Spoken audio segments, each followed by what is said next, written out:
Welcome, sleepy soul. I'm your storyteller tonight, here to guide you into rest. Before we begin, tap like and subscribe so you'll always have a bedtime story waiting. And tell me in the comments where you're listening from. I'd love to know. I was 9 years old when it happened, back in the fall of 2014. I lived in a quiet little town called Maple Hollow, the sort of place where everyone knew your name and nothing ever seemed to change. Life had a rhythm, predictable and safe. My name's Jake Lansing, and I went to Cedar Hill Elementary, just 2 blocks from our house. Days were ordinary, almost dull in their routine. But that year something new had gripped the internet. Slender Man. Creepy drawings, strange games, rumors swirling like fog. Every kid at school knew the stories. At recess we dared each other to summon him in the bathroom mirror, whispering his name like it might make him appear. Some kids claimed they'd seen him in the woods behind the school. I never believed it, not fully. It was just a thrill, a conversation starter while we traded Pokemon cards waiting for the bell to ring. But one weekend in late October, everything changed. Not in the way of a spooky story you could laugh off later, but in the way fear burrows into your chest, leaving you awake at night, listening for things that may or may not exist. It began with a dream. That Saturday, my mom had taken me to the new McDonald's across town, the one near the highway, bigger than the old one on Main Street. Dad was stuck at the lumberyard working a double, so it was just the 2 of us. I remember it so vividly. The smell of fries, the low hum of conversation, the laughter of kids running through the play place. I had a Happy Meal, chicken nuggets and a small Sprite, and we sat in a booth by the window. Mom was scrolling through Facebook on her phone, occasionally chuckling at something, and I was staring outside, watching the clouds drift in strange, jagged shapes. The sky had this weird gray-orange glow like the world had been filtered through something unnatural. Mom, look at that, I said, pointing. It's like everything's off. She glanced up, smiled faintly. It looks like rain's coming, Jake. Across the room, a man sat alone. He was tall, too tall, and wore a long black trench coat with a fedora tilted low over his face. I didn't see him eating. A coffee cup sat untouched before him. Every few minutes I caught myself looking back, and I swear he was staring right at me. Just sitting, watching, unmoving. We left shortly after. Mom didn't notice him at all, but I couldn't stop looking back as we walked to the car. He hadn't moved. He was still there, unmoving, staring. That night I had the worst nightmare of my life. I was back in the McDonald's, but it was empty, silent, and the lights flickered, throwing grotesque shadows across the tiled floor. I stood near the counter, heart hammering. The soda machine behind me hissed sharply, making me jump. Then I saw him, the tall man. Only he wasn't wearing a coat or a hat anymore. He had no face, just smooth, pale skin where a face should have been. His arms were impossibly long, dangling like ropes at his sides. He stood in the hallway leading to the bathrooms, blocking the exit. I couldn't move. My legs felt fused to the floor. Then he started toward me, slow, deliberate steps. His head tilted slightly as if studying me, though there were no eyes to see. I spun and ran, diving into the play place. But the tunnels were wrong, warped, twisted. The slides stretched into endless black tubes leading nowhere. I screamed, the sound swallowed by darkness, and that's when I woke up. Sweat-drenched, heart hammering like a drum, I sat upright. The red glow of the digital clock read 2:30 a.m. I couldn't breathe properly, my chest tight, my mind racing with the image of that faceless man.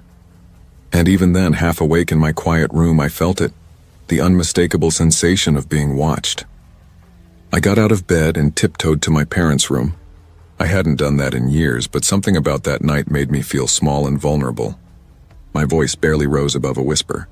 Mom, I had a bad dream. Can I sleep here? Her eyes fluttered open, still heavy with sleep. She gave a soft nod and scooted over, making space. I curled up on the floor between the bed and the dresser with an old blanket, trying to feel safe. My dad's steady snoring and Mom's rhythmic breathing helped, just a little, as I started to drift back into sleep. Then the fire alarm screamed to life. Not a timid beep or chirp. This was a full-on shrill siren that tore through the quiet of the house. My dad shot upright, nearly hitting the nightstand. What the hell? He muttered, fumbling for the flashlight. They rushed through the house, checking the kitchen first. Oven off, no smoke, no smell of burning wires. Room by room they searched, nothing, no fire, no danger. Just the relentless blaring alarm for no apparent reason. It took them a full minute to reset it. When they finally returned, I was sitting on the edge of the bed, clutching my blanket like armor. Mom touched my forehead gently. "You okay, honey?" "Yeah," I whispered, my voice shaky. I dreamed about the tall man again." She frowned. "Tall man?" I didn't answer. How could I explain that the man from my nightmare looked exactly like the one at McDonald's that afternoon? They muttered something about a malfunction. Old wiring maybe, but in the 10 years we'd lived there, the alarm had never gone off randomly. The next day, things only got stranger. I stayed home, too nervous to go anywhere. Every time I passed a window, it felt like someone was watching me. Once I paused at the blinds and swore I saw a figure across the street, standing near the lamppost. When I looked again, he was gone. Around 6 that evening, Dad suggested we pick up dinner. I begged him not to go back to that McDonald's. Why not? "You love their nuggets," he said, raising an eyebrow. "Please," I said, my voice urgent. "Anywhere but there." So we went to Burger King instead. That night, sleep was impossible. I kept the lamp on and curled in bed, trying to drown the silence with Mario Kart on my DS. But sometime after midnight, the room became icy cold, the air sharp and biting like frost. No alarm this time. Instead, the hallway light flickered on by itself. I froze, staring at the crack beneath the door. Then I heard them, footsteps, soft, deliberate, intentional. My hand trembled so badly I dropped the DS. The footsteps stopped just outside my bedroom. My chest tightened. The door creaked open slowly. I screamed, a raw, instinctual scream, and my parents rushed in seconds later. But when the lights came on, the door was wide open and no one was there. After that, things seemed to settle, though the feeling never really left. The alarm stayed silent. The light stopped flickering, and I eventually returned to my own bed, always leaving the hallway light on. But a part of me still felt watched, a lingering unease that I could never shake. Years later, I looked up that McDonald's. It had closed permanently in 2017. Rumors persisted, lights malfunctioning, a child going missing in the play place for 20 minutes only to be found trembling under a slide, employees quitting after reporting a tall man standing near the bathroom hallway. I never told anyone, but I know what I saw. That night when I dreamed of him and the alarm blared, I think he came through. He followed me home. And even now, part of me can't help but wonder if he's still waiting.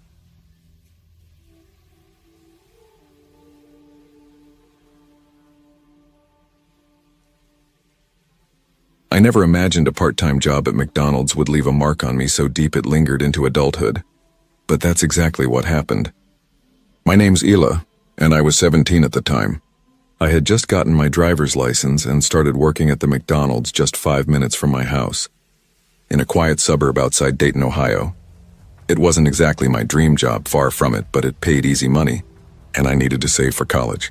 I mostly worked evening shifts after school, sometimes late nights on weekends if someone called out. The staff was mostly other high school kids, like me, with a few single moms who somehow balanced work and family with more grace than I could imagine. They treated us like we were part of their own small family. The manager, Mrs. Parker, was in her 50s, a classic no-nonsense type. But she had a soft side if you did your work right.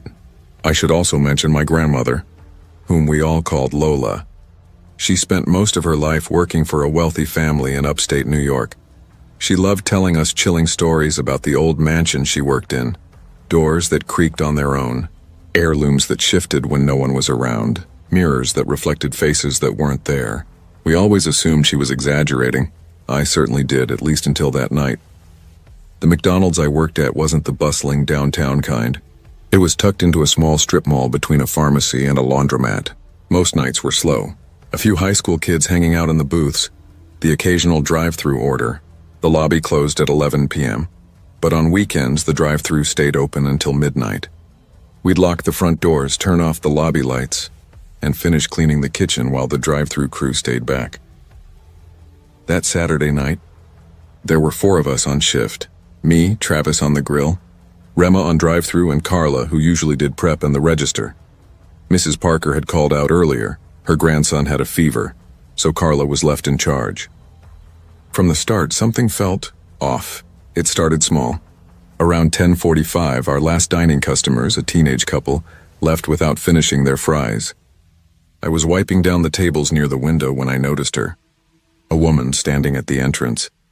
She didn't knock, didn't push the door, just stood there. She had long, dark hair, pale skin, and wore a heavy tan coat, the kind you'd expect an elderly woman to wear in the dead of winter. The problem? It was early September and it was still warm that night. I nudged Carla. "Someone's at the door." She peeked over the counter, squinting. "Drive-through. Ignore her. Probably waiting for someone." I nodded but couldn't shake the feeling. She was staring through the glass, completely still like a mannequin. 10 minutes passed. She was still there. Then another appeared. Same coat, same blank stare. Side by side, they didn't speak, didn't move, didn't even glance at each other. They just stared at me. I walked to the kitchen where Travis was scraping the grill. "Hey, man. Have you seen them?" He leaned over to peek. "Damn, that's creepy. Think it's a prank?" "I don't know," I muttered. "They've been standing there a while. Maybe they want food," Rema suggested from the drive-through window. I waved toward the window, mouthing drive-through, but they didn't acknowledge me. No blink, no movement, no sign they'd even registered me. By 11:05, Carla told me to start stacking chairs while she counted the till. I grabbed a chair near the door and then I heard it, the unmistakable click of the front door unlocking. I froze. That door was supposed to be locked. No one should have had the key except Carla and Mrs. Parker. The hairs on the back of my neck stood up. I swallowed hard, heart hammering. "Carla, did you—" "I didn't touch it," she said, her voice tighter than usual. Her eyes darted to the door, but she didn't move. I glanced back at the windows. They were gone. Just gone. The chairs in my hand suddenly felt impossibly heavy. And then I heard it again. Soft, deliberate footsteps inside the lobby moving toward the counter. I could feel my stomach drop, every instinct screaming that something was very wrong. "Travis," I whispered. "They're inside." He froze, spatula in hand, eyes wide. "No, that's impossible." I locked it, but the sound kept coming. Slow, measured steps echoing against the tiles. And then I saw her, a shadow moving just past the counter. 2 of them. Not like humans. Not quite. Their faces were empty, but their eyes, if you could call them that, seemed to pierce straight through me. I wanted to scream, to run, but my legs wouldn't obey. The air had changed. Thick, heavy, like the calm before a storm, but colder, louder, filled with something unnameable. And then Carla's voice cut through the tension, shaking. "We need to get out now." I grabbed her arm, trembling. The door, the window, it didn't matter. Those figures were already there in the room, staring at us like predators who had been waiting a long time for their prey. "Parker, did you just unlock the door?" I called out, my voice shaking. Carla looked up from the register, startled. "What? No!" I turned just in time to see the door swing open on its own. The 2 women stepped inside. No creak, no squeak from the hinges, nothing. Just the soft tap of their shoes on the tile, steady and deliberate. Rema poked her head out from the kitchen. Did you let them in?" "No," I snapped. They walked straight toward me. My legs faltered and I stumbled behind the counter as Carla stepped forward, trying to stay calm. "You'll need to go through the drive-through," she said firmly. The taller woman didn't respond. She leaned over the counter, hands folded neatly in front of her, addressing Rema at the window. "We're here." My blood ran cold. I was just wiping the tables," I stammered. "You can't be in here. You saw us first." The other woman's voice cut through sharply. "So, you must listen." Carla fumbled for her phone. "Okay, I'm calling the cops," she said, trying to sound steady. The smiling woman's gaze locked onto mine, unblinking. Her voice was barely a whisper, yet it filled the space. "You should not have looked at us now. You'll see what we see." Then she turned to Carla. "You should not have interrupted."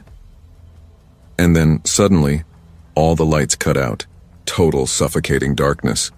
We screamed, all of us, my voice shaking, high-pitched. "Me, Rema! Travis!" I heard Carla shouting into her phone, trying desperately to reach 911. A few seconds later, dim red emergency lights flickered on from the back hallway. That's when I saw them again. Not the 2 women. Something else. By the soda machines, a crouched figure slowly rose. Its skin looked raw, wet, glistening like exposed muscle. Its eyes had no whites, just black voids that seemed to swallow the dim light. I turned and bolted toward the back. Rema grabbed my arm, pulling me into the freezer. Travis and Carla followed, slamming the heavy metal door shut behind us. We were all gasping for air. I was shaking so badly I could barely cry. "What the hell was that?" Travis panted. "They didn't come in through the drive-thru," Rema whispered, her voice trembling. They just appeared." "We need to get out," Carla said, voice quivering. "The back door, the fire exit."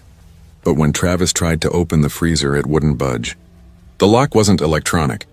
It wasn't supposed to lock from the outside. Then the music started. Slow, warped, the McDonald's jingle distorted through the ceiling speakers. We huddled together, frozen, for what felt like hours. When the lights finally returned, we cracked the door open cautiously. Everything appeared normal. The lobby was empty, tables and chairs untouched. The women gone.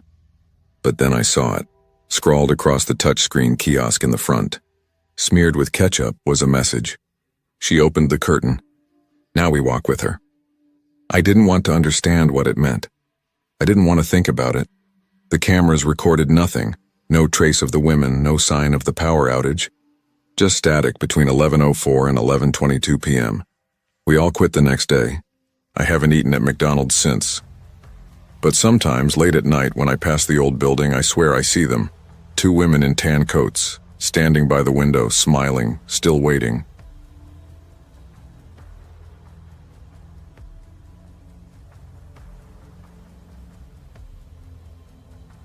I was 10 the year it happened.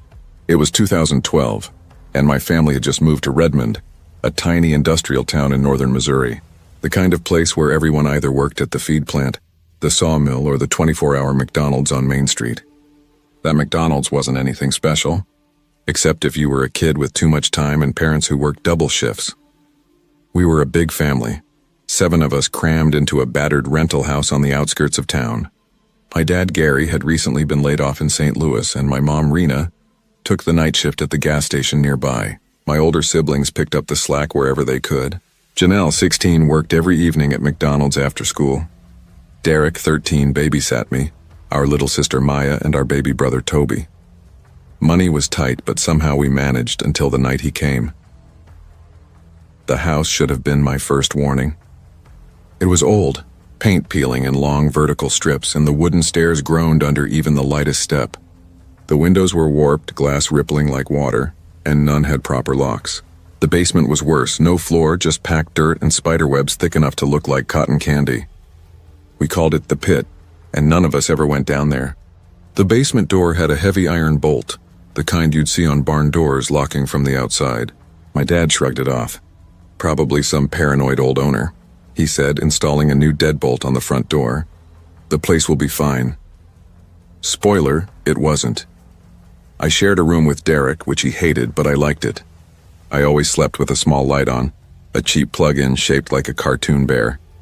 Yes, it was childish, but the dark made my skin crawl. Derek, thinking I was asleep, would always turn it off, and I'd sneak over to flick it back on. Our window faced the backyard, which meant that every trip to the bathroom at night meant walking past the kitchen and the huge uncovered back window. Anyone who's lived in a sketchy neighborhood knows. Never look out the windows at night, and definitely don't walk past them.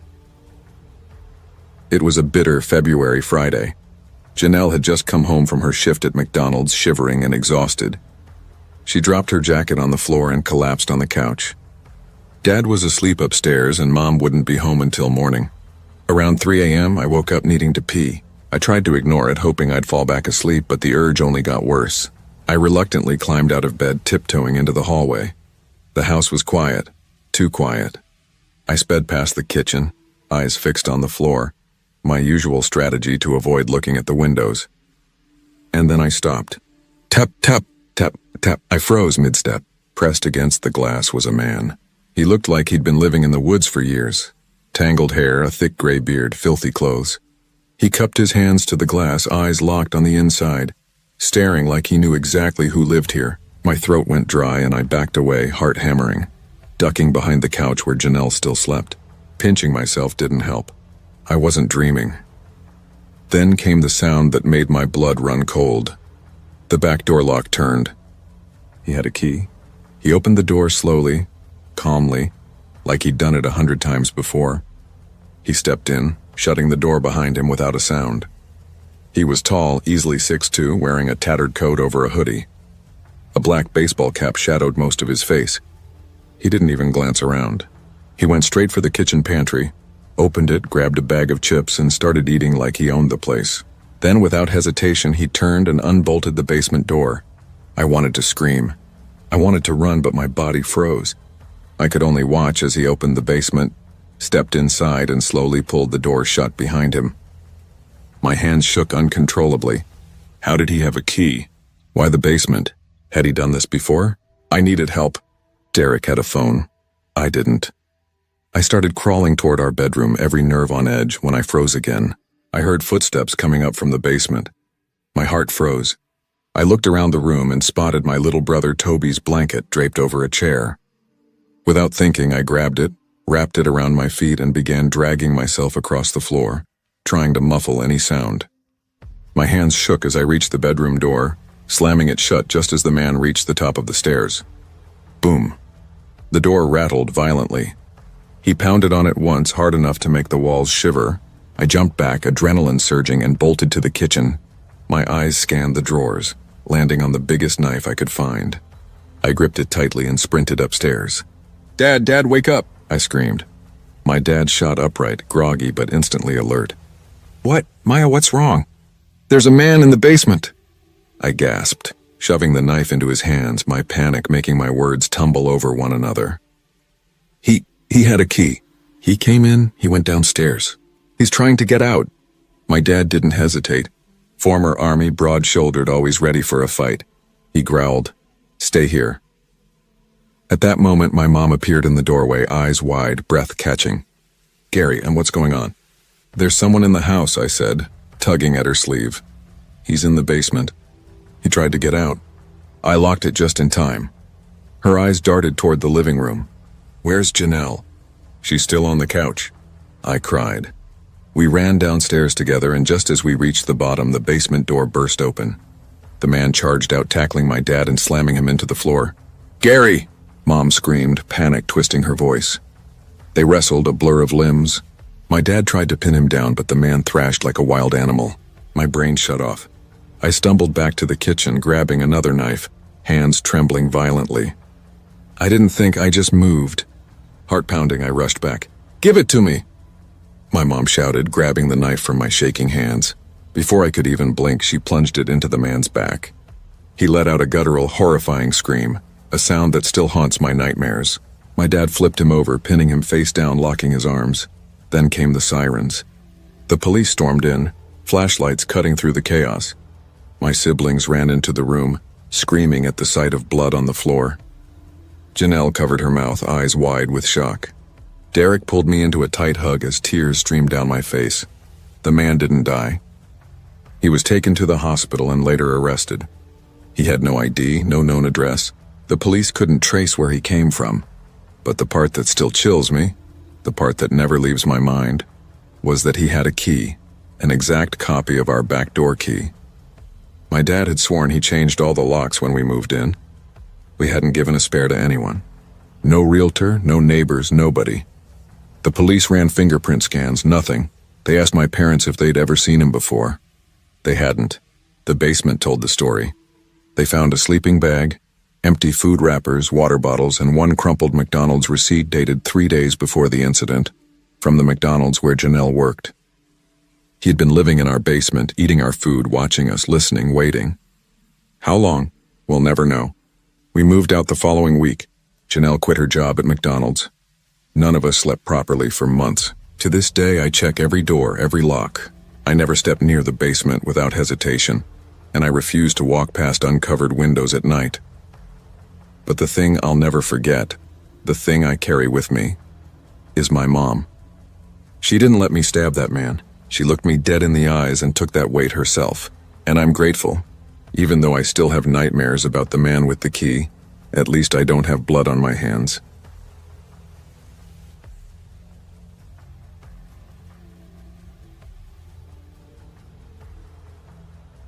It started with fries and a dare. My name is Isaac, and this happened when I was 17. Early September had that weird in-between feeling. Warm enough that sweat clung to your back in the sun, yet a breeze in the shade whispered that summer was slipping away. I'd spent the morning at the Oakage Youth Theater Club, rehearsing for a comedy showcase where parents laughed too loud, and half the audience didn't even get the jokes. By noon, our stomachs were growling. My friend Noah, loud, always grinning even when his jokes flopped, leaned over with that familiar mischievous sparkle in his eyes. "Bro, McDonald's run," he said. I shrugged. "Yeah, I'm starving." Neither of us had eaten all day, and the McDonald's on Riverbend Avenue was 10 minutes away. Close, cheap, fast. The kind of place you dream about when you're 17 and broke. We piled into Noah's old black Civic, windows stuck halfway down, music blasting too loud. I stuck my hand out the window, letting the wind slap against my palm. For a few minutes, the world's pressure lifted. No rehearsals, no college applications, no gas station shifts, just laughter and the hum of tires on asphalt. If only that sense of freedom had lasted. Pulling into the lot, everything looked normal. A few families were scattered at tables near the windows. A pickup truck was leaving the drive-thru. Nothing unusual. Inside, the air conditioning hit us like a wall. Noah groaned, flopping his head back dramatically. "Dude, this is heaven." We got in line. 2 people stood ahead. An older man, balding, scowling like he'd been plucked from someone's grumpy grandfather montage, and a younger guy, mid-20s, dark hoodie, gray sweatpants, slides with socks. He carried a small white grocery bag and scrolled through his phone. Nothing about him screamed danger, yet my gut twisted as he glanced up again and again, scanning the restaurant instead of the menu or the cashier. That prickling sense, something's off, but I can't explain it. I leaned toward Noah. "You see that guy?" He followed my gaze, whispering, "What about him?" I couldn't explain it. My stomach nodded. The man stepped out of line, moving toward a side door near the dining area, one customers rarely used. He paused, looked back at us too long, then slipped outside. We moved forward, ordered our McChickens, fries, and drinks. Noah added a McFlurry, naturally. With tray in hand, he pointed to a corner booth near the side door. I hesitated. "You good?" Noah asked. "Yeah," I lied, forcing myself into the seat. I faced the parking lot. Noah had his back to it. As we unwrapped our burgers, I noticed a red bike propped against the building outside. It hadn't been there when we arrived. Then I froze. The man was back. Outside the window, standing unnervingly still, not looking at me but directly at Noah. His eyes were wide, bloodshot, the edges tinged yellow, wild and animal-like. The white bag was slung over his shoulder, and through the side of his hoodie a machete handle peeked out. I barely whispered, "Noah." "Don't look behind you." "What?" "There's a man outside." "Watching you. He's got a machete." Noah froze mid-bite, eyes wide. What do we do?" I don't know," I muttered, my voice shaking. We stayed rooted, hearts hammering. His breath fogged the glass. Then he moved, slowly, deliberately, circling the building as if he had all the time in the world. Moments later, he appeared at another window down the line, still watching, smiling, machete and bag in hand. My knees quivered. I stumbled to the counter, leaning close to a young employee, probably a college student. "Hey, there's a guy outside. He's armed, been watching us." The kid glanced up lazily. Okay, I'll tell my manager." I returned to Noah, chest pounding. "He's not doing anything." Wait," I whispered, and we sat there frozen as the world outside held its breath. "And stay calm." I told myself that over and over, even as my hands shook. Then an idea sparked. I pulled out my phone and held it up toward Noah, pretending to snap a picture of him. He caught on instantly, leaning in with that goofy grin, unaware of what I was really doing. I adjusted the angle, framing the man outside in the background. Click. I checked the screen. Perfect. There he was, pressed against the glass, machete handle visible through the side of his hoodie. Heart hammering, I got up and moved to a nearby table where a woman and her 2 kids were eating. I leaned close, voice low but urgent. "Ma'am, there's a man outside. He has a weapon. He's been watching us." Her eyes widened as she followed my gaze. She gasped and pulled the children closer to her, murmuring something I didn't catch. The tension rippled through the restaurant like a sudden gust of wind. I alerted a man at another table. He stood immediately, stepping back from the window. The air felt thick, almost electric. And then, he vanished again. I scanned every window. Nothing. My whisper was barely audible. Where'd he go? Noah's jaw tightened. Maybe he left. I didn't believe him.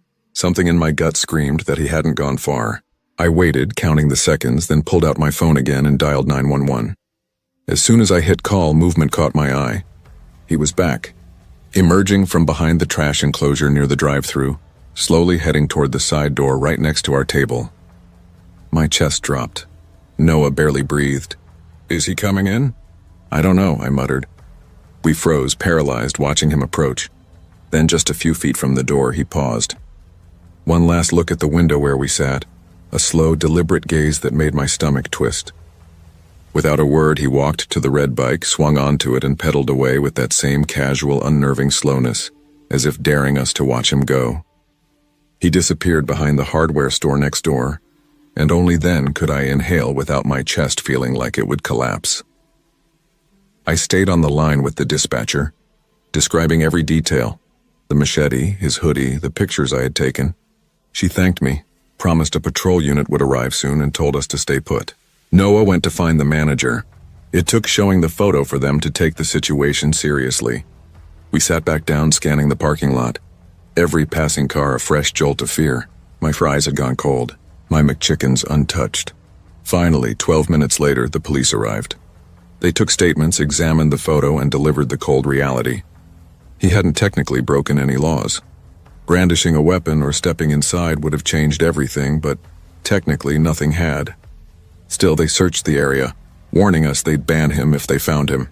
They didn't. 20 minutes later, we were told it was likely safe to leave. We slid back into Noah's car in silence. After a long pause, he exhaled. Dude, what the hell was that? We laughed, but not because it was funny, because it was all we could do. It's been a year since that day. I'm 18 now. I still have that photo, shown to maybe 5 people. Every time I see it, the same sinking feeling hits. He wasn't aimlessly wandering. He wasn't just staring. He had a purpose. He was watching, waiting. If I hadn't called 911 when I did, if he had stepped inside, I don't even want to imagine it. Noah and I still joke sometimes, calling him the machete guy. But deep down, we both know we were dangerously close to something that day. Something real. Something terrifying. And the worst part? He's still out there. Watching. Waiting. Maybe someone else through another window, unaware of how close they are to him.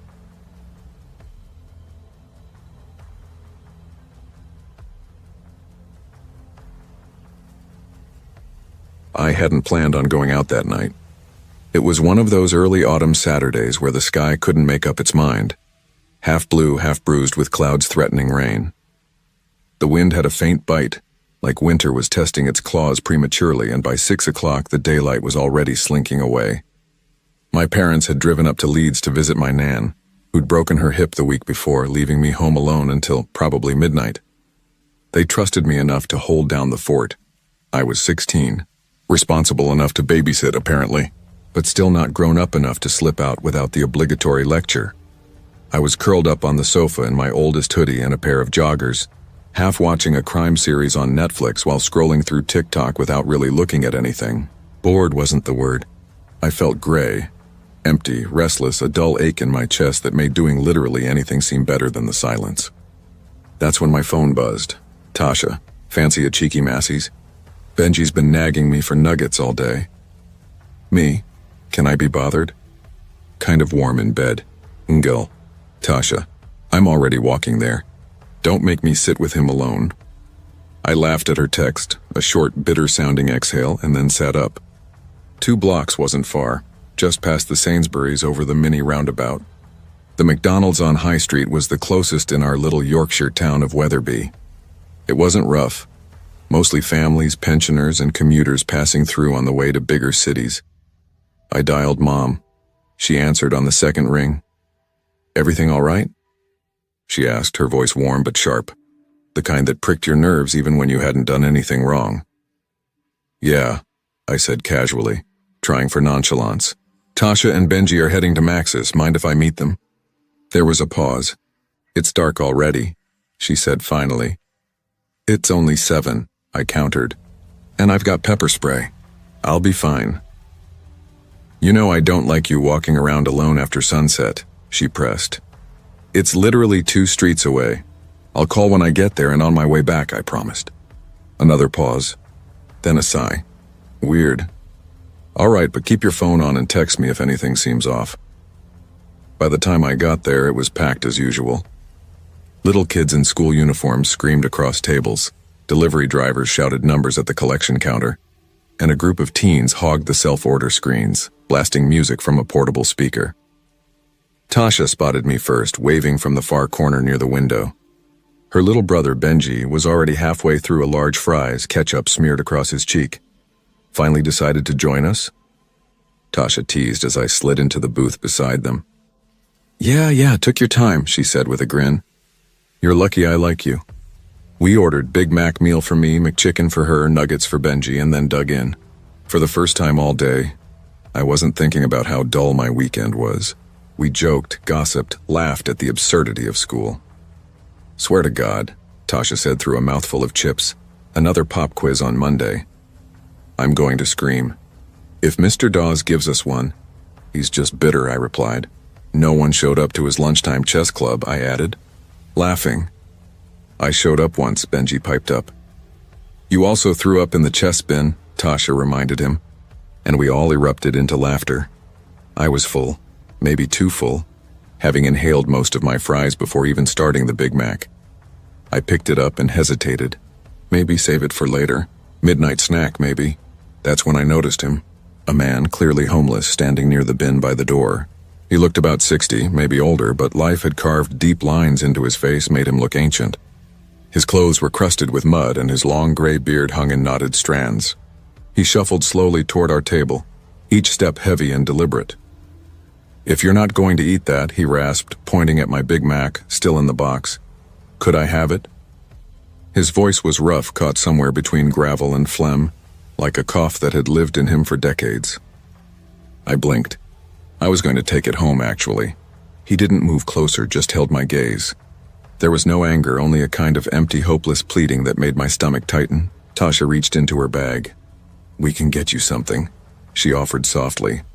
I've got it, I said quickly, stopping her, then louder, more than I intended. Why don't you get a job instead of begging? His face fell. I wasn't even angry, I didn't know why I said it. Maybe the tension of the crowded room, maybe some need to appear tough, or maybe just cruelty I hadn't realized I possessed. I'm sorry, he muttered, almost under his breath, stepping back as a McDonald's employee walked past. I seized the chance to flag her down. He's bothering us, I said. 2 minutes later, a security guard arrived. A young guy, maybe early 20s. Looking like he'd rather be anywhere else, but he approached the man cautiously, speaking in low, quiet tones, trying not to escalate things further. The man tried to speak, maybe to explain himself, but before we could even hear him, the security guard shoved him roughly by the arm and started dragging him toward the exit. We pressed our faces to the window, frozen as the old man stumbled on the uneven pavement outside. Then he fell, face first, hard. There was a sick crack as his mouth hit the curb. I saw a flash of red. A tooth, maybe. I flinched but didn't move. Tasha's eyes were wide as she stared at me. That was harsh, she whispered. He shouldn't have come to our table, I said defensively. My voice sounded hollow even to me. She didn't reply. We lingered inside for another hour. Benji got a McFlurry. Tasha and I joked about the upcoming school trip. The weird, heavy tension from earlier had mostly faded. When we finally got up to leave, Tasha offered to see me home. You coming with us? She asked. Dad's picking us up. He can drop me, I said, tugging my hoodie over my head. My mom's called me twice already. It's just 5 minutes, I'll walk. You sure? Positive, I said. We hugged and I waved at Benji as the sliding doors whooshed open behind me. The night was cool, quiet. The street almost empty, a few cars zipping past, a lone cyclist with a blinking rear light. I had one earbud in, music low, barely enough to keep the silence from swallowing me. Then something hit the back of my head with a sharp, brutal thud. A rock maybe, or something like it. I staggered forward, hands flying to the spot. My fingers came back wet. Blood. Pain throbbed deep in my skull. Dazed, I turned and froze. He was there. The old man. The same one from McDonald's, but now, something was different. He hunched near a lamppost, his mouth bloody, a tooth missing. His eyes burned, not sad, not pleading, but twisted. Something dark. I stepped back. "Hey, what the hell?" He didn't answer. And then he ran. Faster than I thought possible. Faster than a man that age should move. He grabbed me by the shoulders and shook me violently. "Help! Somebody help me!" I screamed, my voice cracking. My knees buckled. I could smell him, sour sweat, rot, stale beer. His spit landed on my face as he screamed something incomprehensible. "I'm sorry. I'm sorry." "Please stop," I whimpered. He shoved me hard. I hit the pavement, palms scraping against the rough concrete. I scrambled backward, crawling, tears blurring my vision. And then he stopped. Not chasing, not moving, just watching. And laughing. A dry, rasping laugh that cut through the night like nails on a chalkboard. I scrambled to my feet and ran. I burst through the front door, bolted it behind me, and collapsed in the hallway. Sobbing, hyperventilating, covered in sweat, dirt, and blood from the back of my head, I called my mom. I couldn't even form a full sentence. Just broken, terrified words. They drove back immediately, I remember later. Took nearly an hour.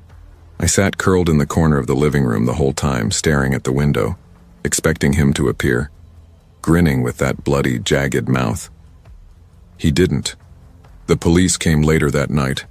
I gave a statement. They took me to the hospital for a scan. Mild concussion. No stitches needed. They never found him. 14 years later, I'm 30 now, living in London. I've got a steady job, a partner, a flat of my own. And still, every time I see someone homeless, a shiver goes through me. A memory, a warning, a lesson. I offer them food now. Always, sometimes cash, sometimes a hot coffee. Not out of sainthood, but because I remember.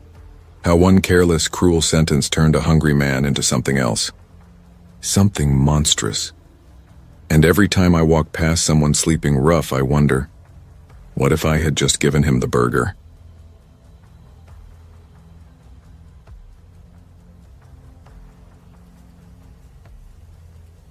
I never really liked clowns. Not as a kid, and certainly not now after everything that happened. I grew up in Henderson Valley, a sleepy town about 20 minutes outside Milwaukee. Quiet, unremarkable, the kind of place where everyone knows your name if you've worked at the same gas station or diner long enough. People start thinking of you as part of the furniture. I floundered after community college didn't pan out, taking whatever job I could. Eventually, I landed at Denny's Grill Spot, our town's sad little knockoff of McDonald's. About 6 months into working there, the manager pulled me aside. "Hey, Jack, you ever thought about playing Danny the Griller?" he asked, grinning. I blinked. Danny the Griller? You know, our version of Ronald McDonald. Birthday parties, weekend events. The old guy quit. I was tall, skinny, and desperate for overtime. I hated the idea, but after rent, groceries, and gas, I couldn't say no. So that's how I became a clown. Red wig, yellow jumpsuit, oversized shoes, painted on grin that felt less like a smile and more like a permanent mask. I spent weekends outside the drive-thru, waving at cars, handing out balloons. Most kids either laughed or ran screaming. The job was awkward, suffocating, and humiliating, but it paid. I was used to being laughed at. High school had been a minefield. Never the popular kid, never the jock, just Jack Turner, the quiet kid doodling comics in the back of the room. I thought life would change after graduation. It didn't. Real life has a way of smashing illusions, and there I was, 23, dressed as a clown, shivering in October's chill, trying to make balloon animals for strangers. That night, everything went wrong. Thursday. Just cold enough to make your fingers ache if you didn't have gloves. The store closed at 10. It was 9:50. The lobby was empty, the drive-thru quiet. I hadn't sat in 4 hours, hadn't even gone to the bathroom. I told Rachel, my coworker at the counter, "Be right back." She nodded, buried in paperwork. By the time I returned, the lobby was still empty, but Rachel looked off, pale, uneasy. "Hey," she whispered. "Yeah?" "Some woman came in, asking for you." I was adjusting my red wig, trying to roll my shoulders free of tension. "Me?" "Yeah." Said she was looking for the clown, Danny. I shrugged. Probably some last-minute mom wanting a picture. I barely hid an eye roll. "Where is she?" Rachel pointed toward the exit. "Out there. Been standing a while." I expected a tired mom, a cranky kid tugging at her sleeve. What I saw instead made my stomach knot. She was just beyond the glass doors, thin, maybe late 40s, wearing a threadbare cardigan with holes in the sleeves. Her back was rigid, staring straight up at the sky like she'd spotted something spectacular. Her stillness, her posture, it didn't feel right. I cleared my throat. "Ma'am, you were looking for me?" She turned slowly, almost painfully. When our eyes met, a chill ran through me. Her eyes were too wide, her pupils unfocused. She blinked, once, twice. Then her voice, soft but strange, pierced the quiet. "My son.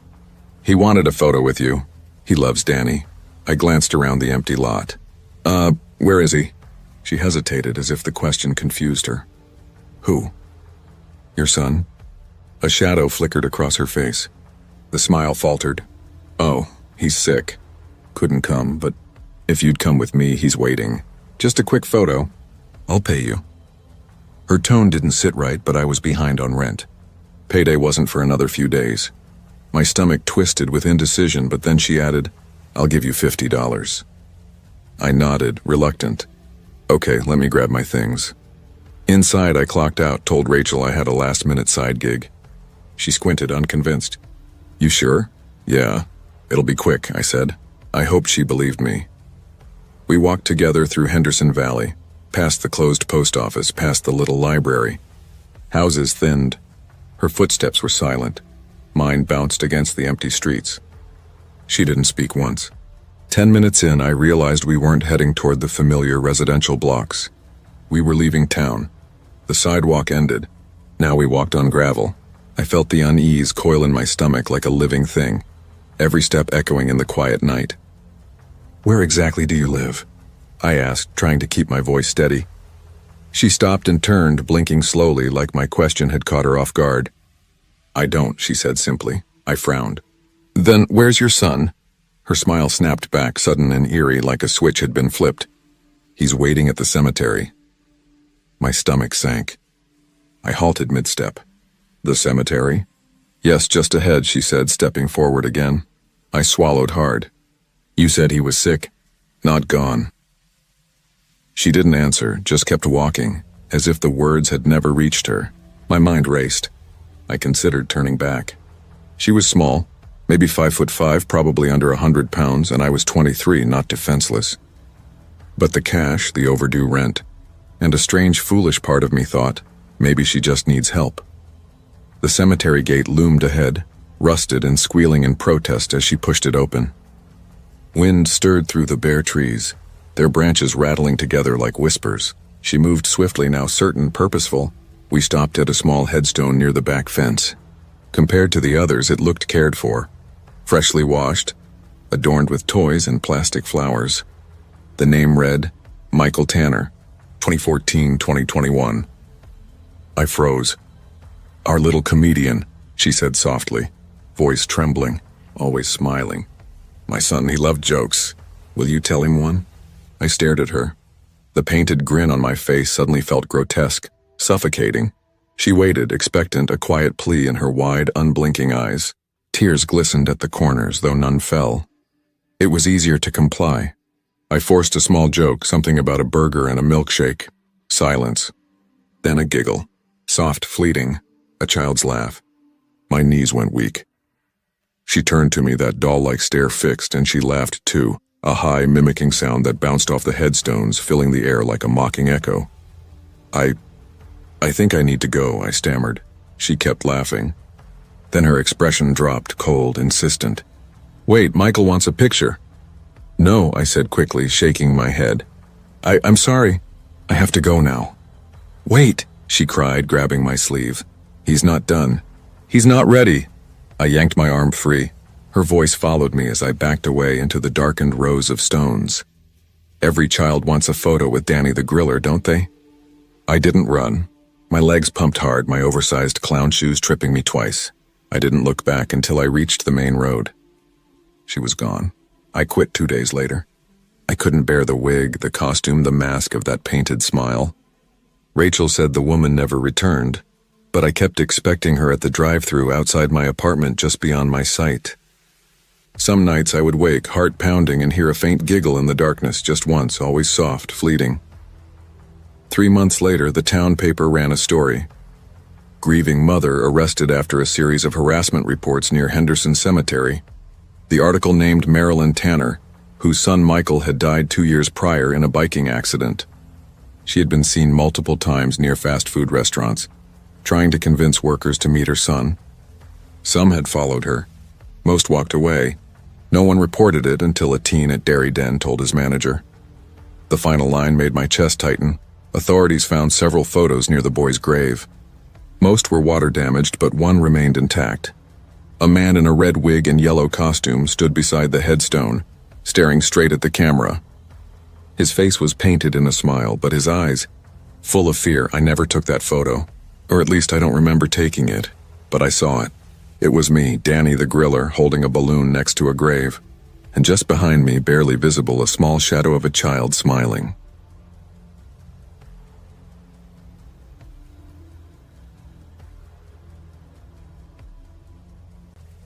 It was supposed to be an easy shift.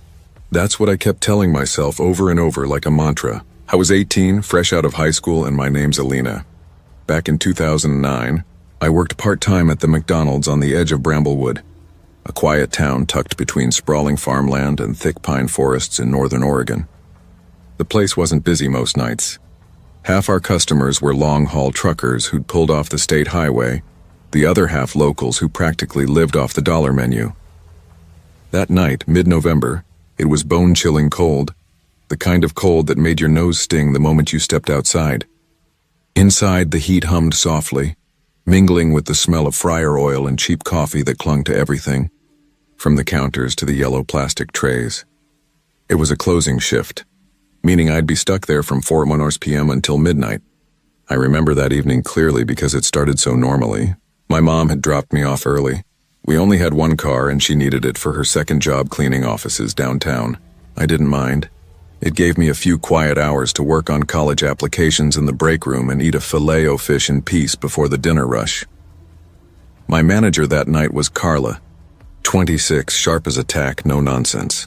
The kind of woman who could quiet a full lobby with just a glare. Jamal was in the kitchen, always humming Drake songs off-key, and Rita handled the drive-thru like she was born with a headset permanently glued to her ear. I mention them because later, they were the only ones who even noticed what I was about to see. Around 8:15 p.m., things started to feel off. After 8, Bramblewood's McDonald's was almost always dead. That night, there were maybe 2 tables in use. A young couple with a screaming toddler and an elderly man who treated his plain cheeseburger like a delicacy. I was wiping down the ketchup station when the door creaked open. 2 women walked in. That alone wasn't strange, but everything about them screamed wrong. They wore long black dresses straight out of a Victorian drama. High collars, lace sleeves, hems brushing the floor. One had her hair in a tight bun. The other a braid slung over her shoulder. Their skin was ghostly pale, powdery like paper, and their eyes were dark, almost hollow. They didn't speak a word. I glanced at Carla, expecting her to greet them or hand them a menu. But she froze, her expression unreadable. Hi? Welcome to McDonald's, I stammered, unsure if they were part of some performance or just eccentric tourists. The woman with the bun tilted her head slowly. They glided further inside rather than walked. And that's when I noticed it. They made no sound. No scuff, no tap, nothing. Carla finally forced a smile. Come on in. It's cold out, she said, her voice tight. You two need a minute to decide? Still no response. They stood by the entrance, staring past us, past the counter, past the soda machines like they were seeing something on a plane of reality I couldn't reach. Jamal peeked from the kitchen window, joking. Yo, who let the Victorian ghosts in? Rita snorted through her headset. They look like they just walked out of a funeral in 1890, she whispered to me. I tried to brush it off. Maybe they were headed to a play, or one of those historical reenactments.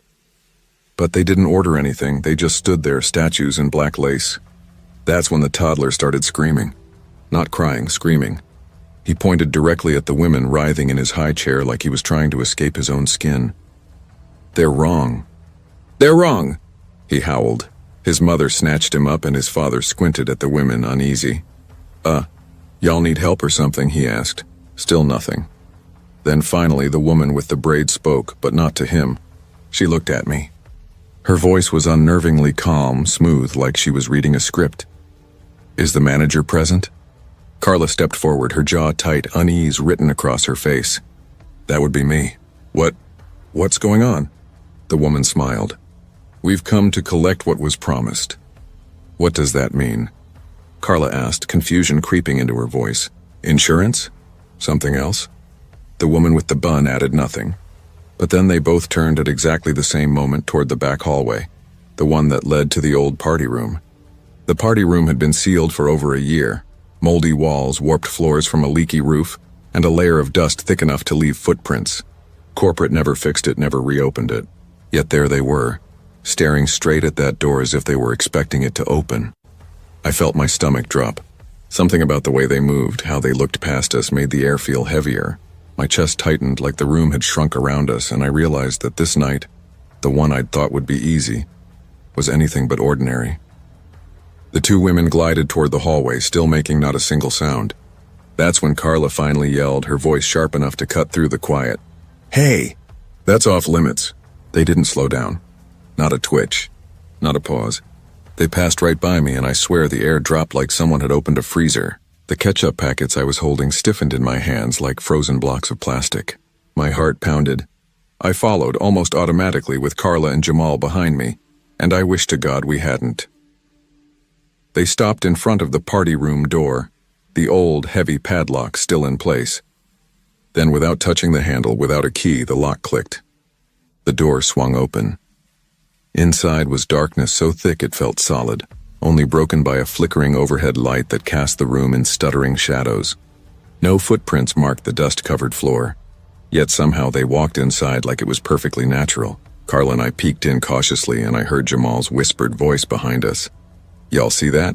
The old birthday mural, the one with faded balloons and Ronald McDonald, was shredded, like something had clawed through it with frantic, desperate hands. At the far end of the room, the two women stood facing each other by the wall, completely still. Then, they vanished, not in smoke, not in light, just gone, as if they'd never existed. Carla's body shook visibly. She pulled out her phone and called the district manager, her voice tight and trembling. We closed early, locking every door and window. I stayed behind because I was too terrified to walk home alone. Rita, annoyed but equally unsettled, suddenly gasped. Wait, those dresses, those exact ones. I've seen them before. She disappeared into the storage closet and came back with a cardboard box labeled History. Inside were old black and white and yellowing photographs. And there they were, two women, arm in arm, one smiling, one frowning, wearing those exact dresses. The photo's caption read, McDonald's opening day 1912 staff guests. That makes no sense, Jamal muttered. This McDonald's was built in the 80s. Carla paled. The franchise, yes. But this lot. This land had a history. She quickly pulled up parcel records on her phone. The McDonald's sat atop the remains of a hotel that burned down in 1912. Two sisters died inside, Eleanor and Constance Blythe. An article detailed a tragic insurance dispute. They had been denied a claim by the hotel's owner and perished after locking themselves in the ballroom. That ballroom was now our party room. That night I barely slept. My cousin was visiting, and I must have looked like a ghost because he kept asking if I was okay. Around 3:38 a.m. I woke to him standing at the window staring silently outside. They're back, he whispered. I ran to the window, heart thudding, but saw nothing. Who? He just pointed, his finger trembling. The women. They're here again. I asked him if they had come inside. He shook his head. Even in his half-sleep, his face was pale, and the chill he described ran down my spine. He had never heard my story, not a word, yet somehow knew what I had lived through. The next day, I called Carla. She admitted she'd dreamed of them that night. In her dreams, they asked again, their voices soft and insistent, "Where is what was promised?" 3 days later, the district manager came down in person. The mural was stripped, everything removed from the party room, and the door was sealed with solid steel. It remains locked to this day. A year later, I had left McDonald's, gone to college, tried to move on. But sometimes I still dream of that icy air, that soft, eerie voice. I looked the sisters up online once more, finding a blurry obituary. Eleanor and Constance Blythe. They had taken out an insurance policy on the hotel, but the company never paid, thanks to the owner, Richard Hart. Decades later, the land was leased to McDonald's by the same Hart family, the same bloodline, the same betrayal. And maybe, just maybe, the sisters were never after me. They were after what was promised. Some debts don't expire, not even in death.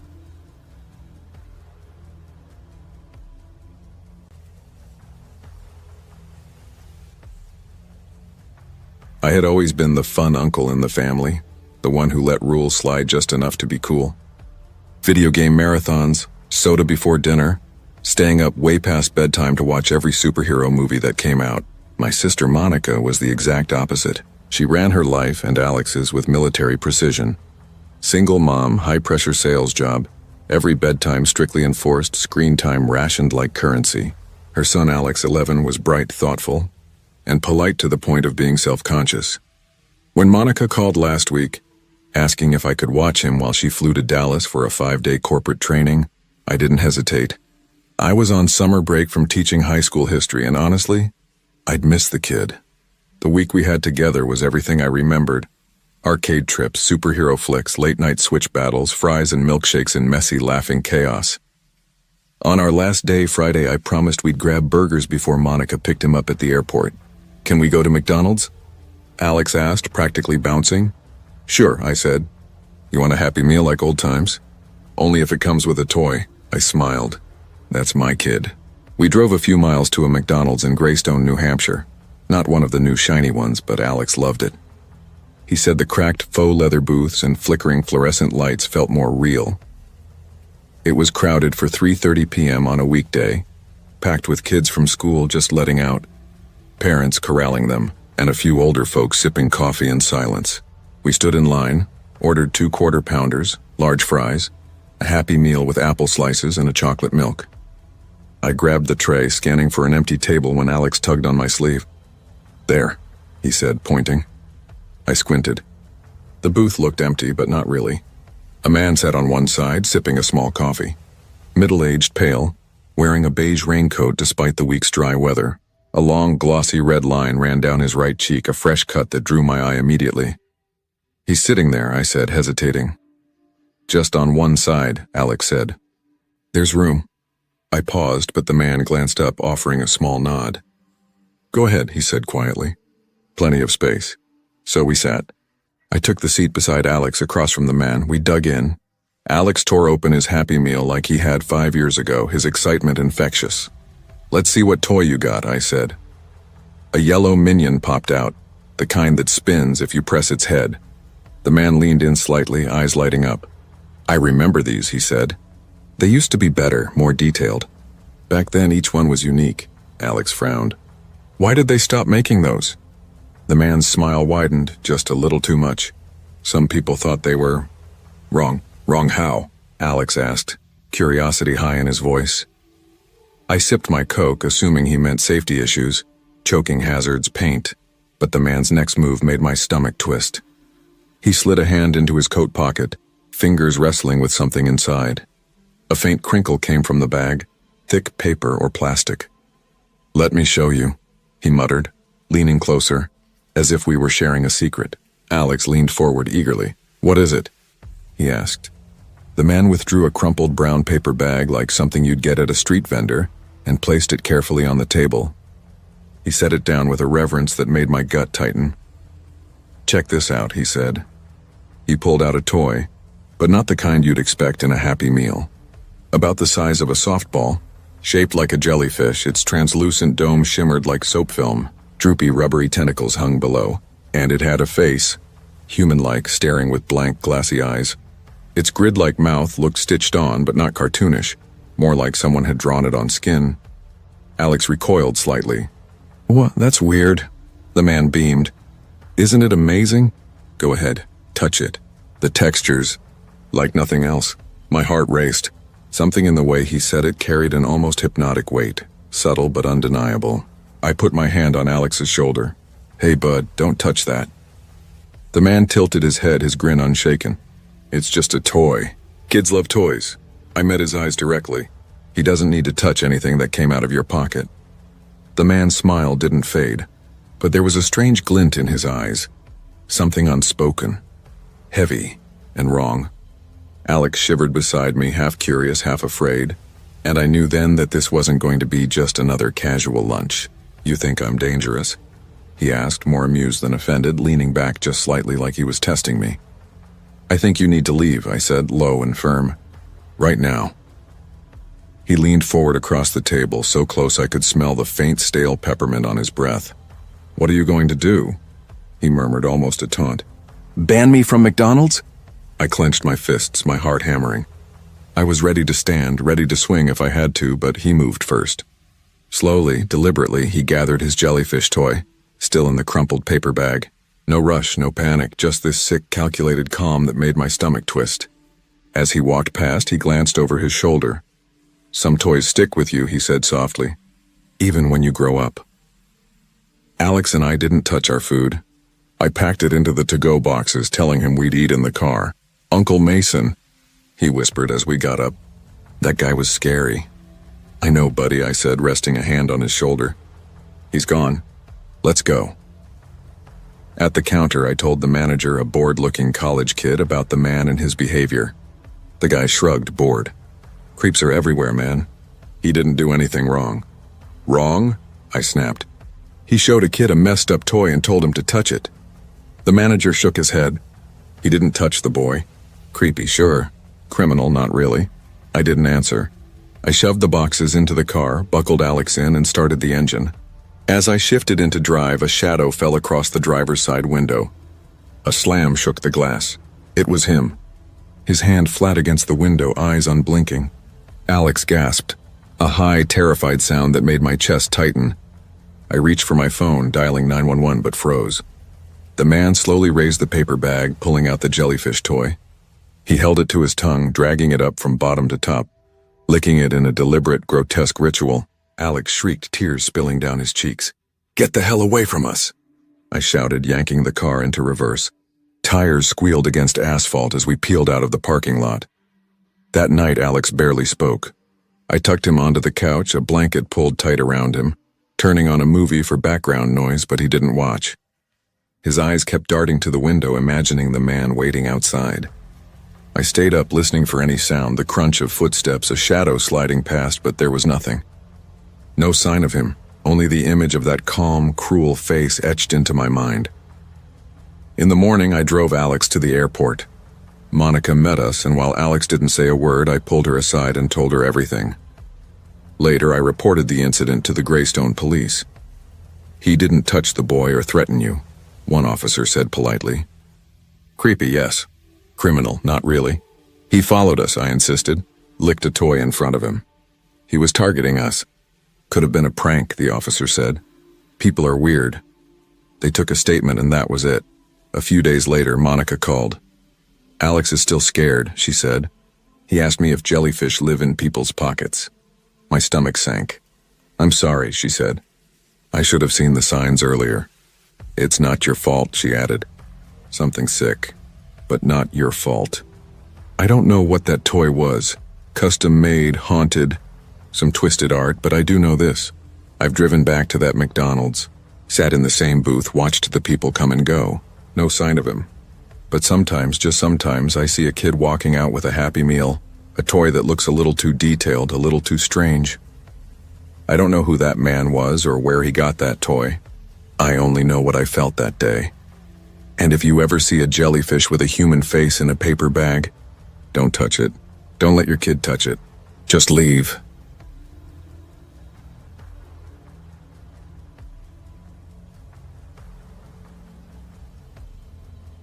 I was 10 years old when it happened. Back then I lived in East Los Angeles in a house that felt permanently overcrowded, with my parents, my two younger siblings, my cousin Leo, and my Uncle Rudy all packed under the same roof. The walls seemed to hum with the weight of bodies, voices, and the smell of old cooking. Our neighborhood was old too.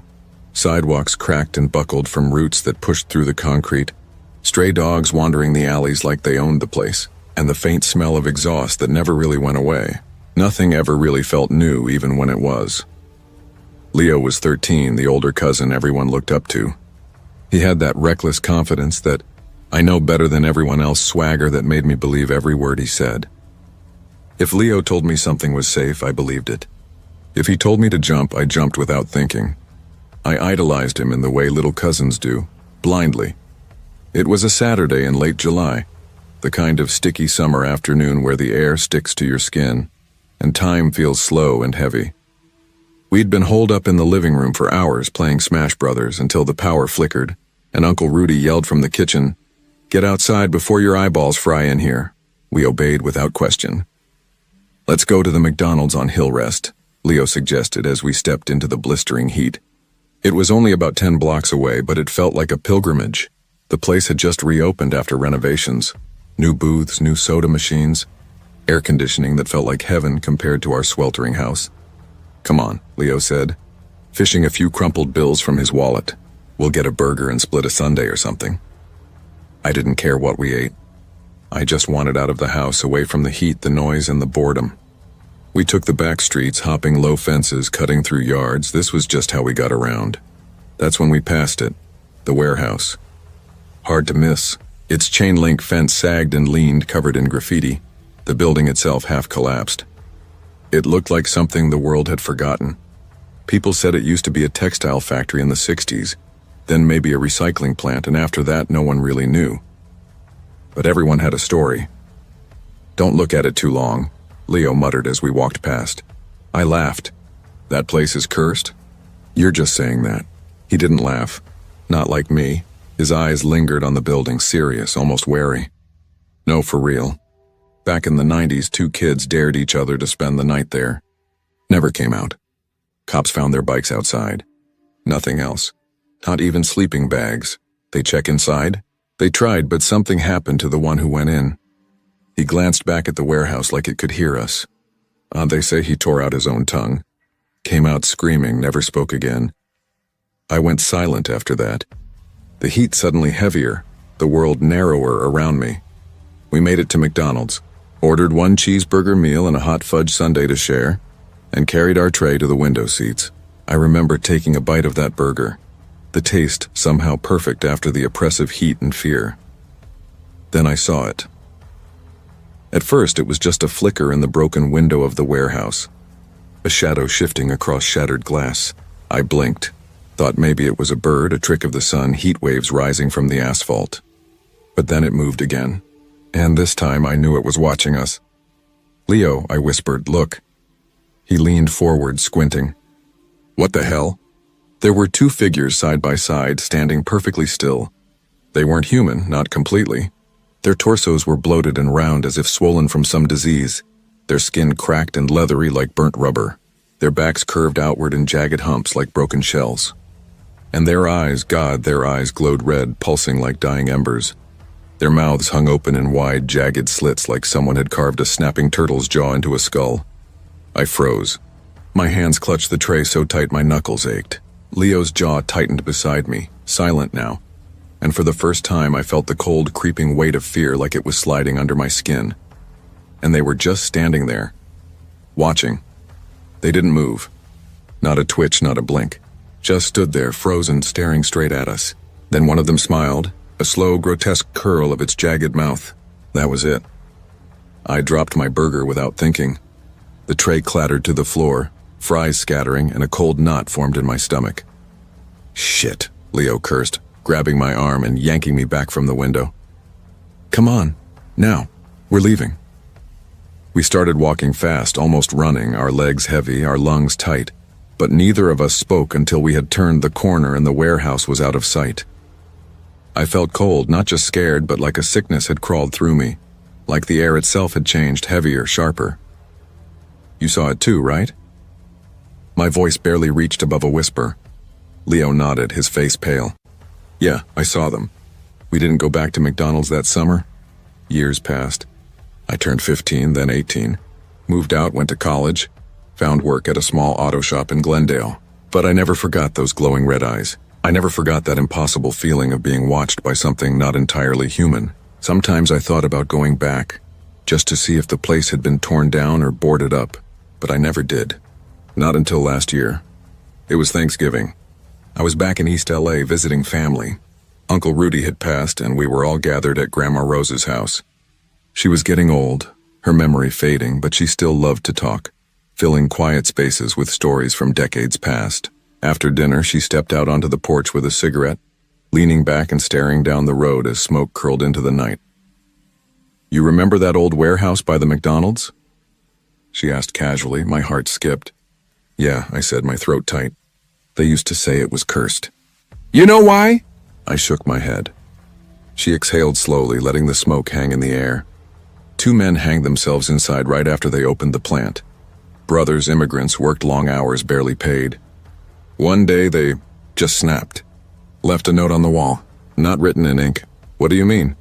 "It looked like blood," she said, her voice trembling slightly, thick and heavy, almost like tar. She flicked ash onto the cracked pavement.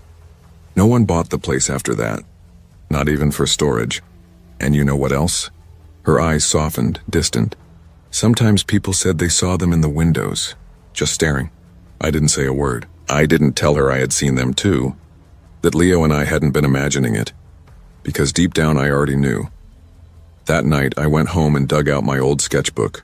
Hidden behind years of doodles and homework notes on the last page was a pencil drawing I had made when I was 10. The warehouse. The two figures. Their cracked, grotesque torsos. Their glowing red eyes. Their wide, jagged mouths. Every line traced from memory, not imagination. I hadn't seen them since. But sometimes when I drive through East LA at night, I keep my windows rolled up, clutching the wheel a little tighter because I swear I can still feel them watching, and part of me knows that one day they might not stay behind the glass.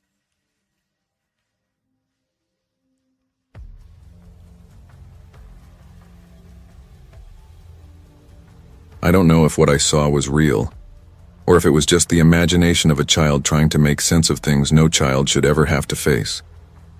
But the fear itself was real. Even now, more than 20 years later, my stomach still tightens into a strange, hollow ache whenever I hear the word peekaboo. I was 4 years old when it began. My name is Ivy, and I grew up in Brook Hollow, Georgia, a quiet little town where nothing ever happened. Until it did. My mom always said I was a sensitive child, sensitive to sounds, textures, shadows, sensitive in a way that made normal life feel like it was layered in static and noise. I had night terrors, vivid dreams, and a habit of talking to empty corners as if someone were listening. My dad wasn't around much. He worked late shifts at a lumber yard and mostly came home just to sleep. My mom and older brother Simon, though, they remembered everything. They told me trauma can do strange things to a child's brain. But I swear what I experienced wasn't just trauma. It was something else entirely. It started in the spring of 2005. Mom had begun working nights at a hospital trying to make ends meet, which left evenings chaotic and hurried. Usually she would drop me off at the McDonald's on Elmwood Avenue while Simon finished his tutoring next door. At the time, it was normal in our town for parents to leave kids in the play place for an hour or two. Staff watched through the big glass windows, and the restaurant had the kind of familiarity that was supposed to feel safe. But there was always something wrong about that McDonald's. I didn't have the words for it then, but even as a toddler I could sense it. The air felt thick, heavy, like it pressed down on your chest with the weight of water-soaked blankets.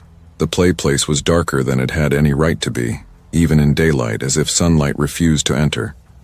The tunnels would creak when no one was inside. The ball pit would ripple as if something had just slid beneath the surface. I remember the first time I saw him. It was a rainy afternoon, the sky bruised and muddy, thunder splitting the clouds above as Simon helped me out of the car. "Just stay in the play place, okay?" he said, brushing water off my jacket. "I'll be next door. Don't talk to strangers." I nodded, half eager to run, half nervous. "Okay," I whispered. The place was nearly empty. A bored teenager behind the counter gave a weak smile before returning to the fryer. I kicked off my shoes and crawled into the structure.